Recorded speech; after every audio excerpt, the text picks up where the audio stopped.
Hello అండి, ఇవాళ నేను బంగాళదుంప బిర్యానీ చేస్తున్నా, దమ్ బిర్యానీ చేస్తున్నానండి. చిన్న చిన్న సైజు ఈ సైజు బంగాళదుంపలు తీసుకున్నా. ఇప్పుడు దీన్ని పొట్టు తీసి మొత్తం శుభ్రం చేసుకుందాం. పొట్టు తోలు తీసేసి కడిగి పెట్టుకుందాం. మామూలు బియ్యంతోనే చేస్తున్నానండి దమ్ బిర్యానీ. మామూలు బియ్యంతో కూడా చాలా బాగుంటుందండి. నేను చేసి చూపిస్తా చూడండి. ఇవాళ నా స్టైల్లో బిర్యానీ చేయడం రావాలే కదండి, దమ్ బిర్యానీ ఎలాగైనా చేసుకోవచ్చండి టేస్టీగా. నేను చేస్తాను ఇవాళ, చూడండి. వీడియో పెడతా చూడండి, నా వీడియోని సపోర్ట్ చేయండి. బంగాళదుంపలు ఇలా పొట్టు తీసుకున్నా కదండి, నేను ఇలా బంగాళదుంపనే వేస్తున్నా. కాకపోతే ఇట్లా ఫోర్క్ తీసుకొని ఇలా 4 వైపులు పెట్టుకోవాలండి. మసాలాలు లోపలికి వెళ్ళిపోయిద్ది కదా, అందుకని బాగా పెట్టుకుంటే రంధ్రాలు, ఉప్పు కారం మసాలా లోపలికి వెళ్ళి ఉడకడానికి కూడా బాగా ఉడికిద్దండి. బంగాళదుంపలకి ఇలా చిల్లులు పెట్టుకున్నాం కదండి. ఇప్పుడు బిర్యానీలో కావాల్సినవి వేసుకుందామండి. బిర్యానీ స్పైసెస్ అంతా కొంచెం దీంట్లో వేసుకుందాం, కొంచెం రైస్లో వేసుకుందాం. 2 యాలక్కాయలు, కొంచెం చెక్క, ఇప్పుడు పెరుగు. నేను 1/2 కేజీ బంగాళదుంపలు తీసుకున్నానండి, 1/2 కేజీ బియ్యానికి. ఇది బిర్యానీ మసాలా అన్నీ కలిపి మిక్సీ పట్టానండి. బిర్యానీ స్పైసెస్ అన్నీ ఉంటాయి కదా, అది కలిపి మిక్సీ పెట్టాను. 4 పచ్చిమిరపకాయలు వేసుకుంటున్నానండి. పచ్చిమిరపకాయలు ఇలా కోసి వేసుకుంటే సరిపోయిద్దండి. కొంచెం మూతికాడ కొంచెం కట్ చేసి వేసుకుంటే సరిపోయిద్ది. ఇప్పుడు కొంచెం కారం మీ కారానికి తగ్గట్టు, స్పైసీకి తగ్గట్టు వేసుకోవచ్చు. నేను 2 స్పూన్లు వేస్తున్నానండి, 1.5 స్పూన్ వేసాను. ఇప్పుడు కొంచెం పసుపు వేసేసాను. ఇప్పుడు కొంచెం అల్లం వెల్లిపాయ పేస్ట్ వేసానండి.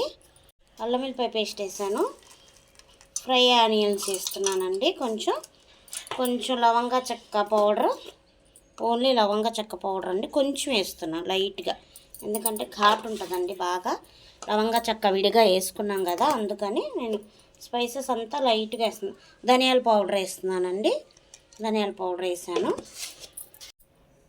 కొంచెం కొత్తిమీర, పుదీనా. ఇప్పుడు కొంచెం నెయ్యి వేద్దామండి. నెయ్యి వేసానండి, కొంచెమే ఉంది మా ఇంట్లో, అయిపోయింది. ఇప్పుడు నూనె కూడా పోసుకుందామండి. మసాలాకు సరిపడా దీంట్లోనే వేసేసుకోవాలండి. నూనె వేసేసుకున్నాం కదా, 1 స్పూన్ సాల్ట్ అండి. ఇప్పుడు ఇదంతా బాగా కలుపుకుందాం, బంగాళదుంపలకి పట్టేదాకా కలుపుకుందామండి. చూసారండి, బాగా కలిపేసాం కదా. చికెన్ తిననోళ్ళు ఇలాగైనా చేసుకోవచ్చండి. గుడ్డు తినకపోయినా బంగాళదుంపలతో ఇలా చేసుకోవచ్చు, చాలా టేస్ట్గా ఉంటుందండి. కాకపోతే ఇది ఇప్పుడు కలుపుకున్నాం కదా, దగ్గర 1 గంట సేపు నానాలండి. కలిపేసాం కదా ఇప్పుడు మొత్తం. ఇప్పుడు 1 గంట సేపు పాటు పక్కన పెట్టేసుకుందాం. ఫ్రిడ్జ్లో పెట్టుకునే పని లేదండి, బయటే పెట్టేసుకుందాం. ఎందుకంటే ఉప్పు కారం ఈ మసాలా అంతా బంగాళదుంపకు పట్టిద్ది. 1 గంట సేపు పక్కన పెట్టేసుకుంటే, హడావిడిగా ఉంది ఇంకా టైం లేదు అనుకుంటే మామూలుగా ఇంకా ఈ మసాలా అంతా కలిపి వేసి ఏం చేసుకోవచ్చు. కానీ నేను ఇప్పుడు 1 గంట పాటు పక్కన పెట్టేస్తున్నాను. ఎంత కలర్ఫుల్గా ఉందో చూసారండి. చికెన్ కూడా పనికిరాదండి దీని కింద, ఈ బిర్యానీ కింద. నేనేం ఫుడ్ కలర్ వేయలేదండి, ఇది న్యాచురల్ కలరు. కొంచెం టేస్టింగ్ సాల్ట్ వేసుకోవడం మర్చిపోయానండి, కొంచెం టేస్టింగ్ సాల్ట్. ఇప్పుడు అదంతా బిర్యానీలోకి వేసుకుందాం. నేను మామూలు రైస్తోనే చేస్తున్నానండి బిర్యానీ, అది కూడా ఎలా చేస్తానో చూపిస్తాను. మసాలా కలిపి పెట్టేసాం కదండి, ఈలో పెరుగు చట్నీ చేసుకుందామని నేను పెరుగు చట్నీ చేస్తున్నాను. పెరుగు ప్యాకెట్ తెచ్చుకున్నానండి, 1/2 లీటర్ది. ఇప్పుడు దీంట్లో ఆనియన్స్, పచ్చిమిరపకాయలు, ఉల్లిపాయలండి నేను ఇలా బారు కోసుకున్నాను, అప్పుడే బాగుంటుందండి. ఉల్లిపాయ, పచ్చిమిరపకాయలు, కొత్తిమీర వేస్తున్నానండి. ఇప్పుడు లైట్గానే వేసుకున్నాం ఉప్పు, ఎందుకంటే అన్నంలో వేస్తాం కదా, సరిపోతే వేసుకోవచ్చండి, ఎక్కువ అయితే బాధపడాలి. ఇప్పుడు ఇదంతా బాగా కలుపుకుందాం. చూసారా, మా రైతా రెడీ అయ్యిందండి. చూసారా ఎంత చిక్కగా బాగుంటుందండి. కావాలనుకుంటే కొంచెం వాటర్ పోసుకోవచ్చు, నేను ఇంత చిక్కగానే ఉంచుకుంటాను. రైస్ ఉడకబెట్టుకోవడానికి వాటర్ తీసుకున్నానండి.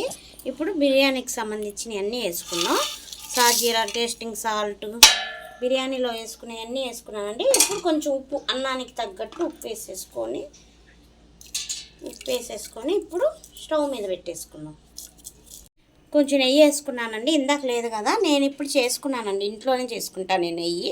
కొంచెం చేసుకొని నెయ్యి వేసాను, ఎందుకంటే బియ్యం అతుక్కోకుండా ఉంటుందండి, విడివిడిగా వస్తుంది, అందుకని వేసాను. నీళ్ళు ఇలా పెట్టుకున్నాం కదా, ఉప్పు వేసుకున్నాం కదండి. ఉప్పు ఎప్పుడైనా సరే ఉప్పు ఎక్కువ ఉండేలా చూసుకోవాలండి నీళ్ళలో, ఎందుకంటే రైస్ ఉడుకుద్ది కదా, అన్నానికి పట్టాలిగా, అందుకని ఉప్పు వేసుకున్నాక కలుపుకొని ఉప్పు నీళ్ళు ఉన్నట్టు ఉండాలండి, అప్పుడే అన్నం సప్పదనం లేకుండా ఉంటుంది. కొంచెం ఎక్కువైనా పర్లేదు నీళ్ళలో ఉప్పు, ఎందుకంటే అన్నం ఉడికిద్ది కదా, ఉప్పు అన్నానికి పట్టాలి కదా, అందుకని, లేదా సప్పగా ఉంటుంది. నీళ్ళు ఇలా పొంగొస్తున్నాయి కదండి మరిగి, ఇప్పుడు బియ్యం వేసుకున్నాం. చూసారా, నార్మల్ బియ్యం వేసుకున్నాం. మామూలు బియ్యమే వేస్తున్నానండి. మామూలు బియ్యంతో కూడా బాగుంటుంది బిర్యానీ, చాలా టేస్ట్గా కూడా ఉంటుందండి.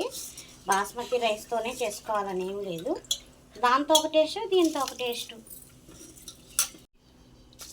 బాస్మతి రైస్తో చికెన్ ఉంటేనే చాలా టేస్ట్గా ఉంటుందండి, ఇది వెజిటేబుల్ కదా, అందుకనే నేను నార్మల్ బియ్యంతోనే చేసుకుంటున్నాను.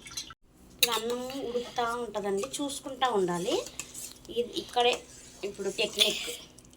అన్నం ఇది మామూలు రైస్ అయితే మామూలుగా ఉడికిపోయిద్ది కదండి, ఇది 70-80% ఉడికిద్దిగా, అప్పుడు ఆపేసుకోవాలి స్టవ్. అన్నం ఇలా ఉడికింది కదండి, మా బియ్యం కొంచెం గట్టిగా ఉంటున్నాయండి, అందుకనే నేను కొంచెంసేపు ఉడకబెట్టుకున్నాను. ఇప్పుడు గంజి ఉంచుకుందాం. నార్మల్ రైసే కదా, తొందరగా అయిపోయిద్దండి. అయిపోయింది, ఉడికింది. ఇప్పుడు గంజి ఉంచేసుకుందాం అన్నం. మా బియ్యం కొంచెం ఇది దగ్గరగా బాస్మతి రైస్ లాగే ఉంటున్నాయండి ఈ బియ్యం, అందుకని నేను మామూలు రైస్తోనే చేస్తున్నాను బిర్యానీ. గంజి ఉంచేసుకున్నానండి. ఇప్పుడు బంగాళదుంపలు వేరే అన్నం వండుకునే, బిర్యానీ వండుకునే దాంట్లోకి వేసి ఒక 5 నిమిషాలు ఉడకబెట్టుకోవాలండి. బంగాళదుంప మసాలా అంతా కలిపి పెట్టుకున్నాను కదండి, ఇందులో వేసుకుంటాను. ఇది కొంచెం ఫ్రీగా ఉడికిద్దని దీంట్లో తీసుకుంటున్నానండి. బిర్యానీకి ఇలాంటిది ఫ్రీగా ఉంటేనే బాగుంటుందండి. ఇందాక కలుపుకున్నాం కదా ఆ మసాలా, అది మొత్తం దీంట్లోకి వేసుకొని ఒక 5 నిమిషాల పాటు వండుకోవాలండి. దీన్ని కొంచెం వేయించుకోవాలి, కొంచెం బంగాళదుంపకి అన్నీ పట్టాలి కదా, ఇలా విడివిడిగా అనేసి. చికెన్ దమ్ బిర్యానీ అయినా ఇలాగే చేసుకుంటారండి, దాన్ని అయితే కలిపి పెట్టేసి డైరెక్ట్గా పెట్టేస్తారు, ఎందుకంటే చికెన్ ఆవిరికి ఉడికిపోయిద్ది కదా, కలిపి ఉంటుంది. ఇది బంగాళదుంప కదా, కొంచెం గట్టిగా ఉండకుండా మనం ఫ్రై చేసుకోవాలి. మూత పెట్టేసి ఒక 5 నిమిషాల పాటు విడివిడిగా చేసుకోవాలి బంగాళదుంపలు. సిమ్లో పెట్టుకొని వేయించుకోవాలండి బంగాళదుంపలు ఉడకడానికి, ఎందుకంటే హైలో పెట్టుకుంటే మసాలా అంతా మాడిపోయిద్ది కదా, అందుకని నేను సిమ్లో పెట్టేసుకున్నాను. ఇప్పుడు మూత పెట్టేసి ఒక 5 నిమిషాల పాటు వదిలేద్దాం. నేను చిన్న సైజు బంగాళదుంపలన్నీ అలాగే వేసేసానండి. మీరు లావు సైజు తీసుకుంటే కావాలంటే ఒక ఉడుకు ఉడకబెట్టేనే వేసుకోవచ్చు. నేను ఇలాగే వేసేసాను డైరెక్ట్గా, ఉడికిద్ది కదా, మళ్ళీ బిర్యానీ మొత్తం ఉడికే లోపు ఏమైందంటే మొత్తం మెత్తగా అయిపోయిందండి, బంగాళదుంప పీస్ లాగా అయిపోయింది. కొంచెం గట్టిగానే ఉండాలని నేను ఇలా వేసాను అనమాట. బంగాళదుంప ఉడికేదాకా ఉడకబెట్టుకుందాం మనం. బంగాళదుంపలు లేకుండానే ఇందాక నేను కలిపిన ప్రాసెస్ మొత్తం కలుపుకొని ఉట్టిగా దమ్ బిర్యానీ అయినా చేసుకోవచ్చండి, బాగుంటుంది చాలా. బిర్యానీ అసలు ఎలాగైనా చేసుకోవచ్చు, దమ్ బిర్యానీ. చికెన్ ఉంటే అదొక టేస్ట్, దానికి కోడిగుడ్లు ఉంటే ఒక టేస్ట్. అవన్నీ తినను అనుకున్న వాళ్ళకైతే నార్మల్గా కూడా చేసుకోవచ్చు. ఈ బంగాళదుంప లేకుండా ఇప్పుడు ఈ గ్రేవీ ఉంది కదా, ఈ గ్రేవీతో అయినా చేసుకోవచ్చు. పన్నీర్ బిర్యానీ కూడా ఇలాగే చేసుకోవచ్చండి, కాకపోతే వాటికి కొంచెం మసాలాలు అవి పడతాయి. బంగాళదుంపలు ఉడికినాయండి, ఇప్పుడు ఇది తీసేసుకొని పెద్ద పెనం పెట్టేసుకుందాం మనం. మేము అట్టు పోసుకునే పెనం అది మందంగా ఉంటుందండి, ఇది పెట్టాం కదా, ఇది వేడవ్వడానికి ఒక 5 నిమిషాలు పట్టిద్ది. ఈలోపు దీంట్లోకి ఇప్పుడు బంగాళదుంపలు మసాలాలోకి రైస్ వేసుకున్నామండి. బంగాళదుంపలు ఆవిరికి ఉడికిపోతాయండి. ఒకవేళ ఎవరికైనా ఉడకలేదు, కొంచెం మెత్తగా తినాలి అనుకుంటే ఉడకబెట్టేసుకోండి, ఒక్క 2 నిమిషాలు ఉడకబెట్టుకోండి బంగాళదుంపలు. రైస్ చూసారండి ఎంత పొడి పొడిగా ఉందో, మా నార్మల్ బియ్యం కూడా బాగున్నాయండి, బాస్మతి రైస్ లాగా. దీంతోనే చేస్తున్నాను, బాస్మతి రైస్ లేకపోయినా బాగుంటుందని. కానీ అసలు బిర్యానీ ఎంత టేస్ట్గా ఉంటుందండి, అంత టేస్ట్గా ఉంటుంది. ఫుడ్ కలర్ అండి కొంచెం కలుపుకున్నాను. ఇప్పుడు ఈ వాటర్లో కలిపి కొంచెం వేసుకున్నాం. ఇప్పుడు ఆనియన్స్ వేసుకున్నాం అండి. అక్కడక్కడ ఎందుకు వేసుకున్నామంటే ఈ వాటర్ అంతా కిందకి దిగిపోయి మనకి అక్కడక్కడ కనిపిస్తుందండి, రైస్కి బాగుంటుంది చాలా. ఇప్పుడు ఫ్రైడ్ ఆనియన్స్ వేసుకున్నాం కదా, ఇప్పుడు పుదీనా కొత్తిమీర వేసుకుందాం.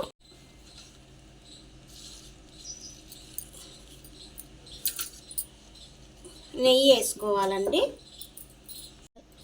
నెయ్యి వేసుకున్నానండి. ఇప్పుడు దీని మీద కొంచెం ధనియాల పిండి, లైట్గా ధనియాల పౌడర్ చల్లుకుందామండి. లైట్గానే ధనియాల పౌడర్ కూడా వేసేసుకున్నాం కదా. ఇప్పుడు మూత పెట్టేసుకొని పెనం వేడవుతుంది కదండి, దాని మీద ఇది పెట్టాలండి. హై ఫ్లేమ్లో ఒక పావు గంట, లో ఫ్లేమ్లో ఏమో ఒక 5 నిమిషాల నుంచి కట్టేయాలి. తర్వాత ఆ పెనం వేడికి అన్నం మొత్తం ఉడికిపోయిద్ది. దాని మీదకి ఒక వేరే గిన్నెలో వాటర్ పెట్టి పెట్టానండి బరువుకి. ఒక పావు గంట సేపు హై ఫ్లేమ్లోనే ఉండాలండి. తర్వాత ఒక 5 నిమిషాలు లో ఫ్లేమ్లో పెట్టి కట్టేసేసుకోవాలి. హై ఫ్లేమ్లో పావు గంట ఉడికింది కదండి. ఇప్పుడు నేను స్టవ్ ఆఫ్ చేసుకుంటున్నాను, ఎందుకంటే మా పెనం మందపదండి. ఇంకొక 5 నిమిషాల పాటు ఆ పెనం మీదే ఉంచితే ఇంకా ఆ వేడికి ఇంకా ఉడికిద్ది, అందుకే స్టవ్ ఆఫ్ వేసుకుంటున్నాను. చూసారండి ఎంత బాగుందో, మామూలు రైస్తో కూడా బిర్యానీ. బంగాళదుంప కూడా ఉడికిపోయిందండి, సూపర్గా ఉడికింది. చాలా టేస్ట్గా స్మెల్ అదిరిపోయిందండి. చూసారా, బిర్యానీ రెడీ అండి. నా వీడియో కనుక మీకు నచ్చితే లైక్ చేయండి, షేర్ చేయండి, సబ్స్క్రైబ్ చేయండి, సపోర్ట్ చేయండి. చూసారా, బంగాళదుంప కూడా ఉడికిపోయిందండి. చూసారా, గంటకి అంటుకుంది, ఉడికిపోయింది. ఇప్పుడు ఇదంతా కలుపుకున్నామండి. ఈ మసాలా మొత్తం అన్నానికి పట్టేసుకుంటేనే బాగుంటుంది. నా వీడియో కనుక మీకు నచ్చితే లైక్ చేయండి, షేర్ చేయండి, సబ్స్క్రైబ్ చేయండి, సపోర్ట్ చేయండి.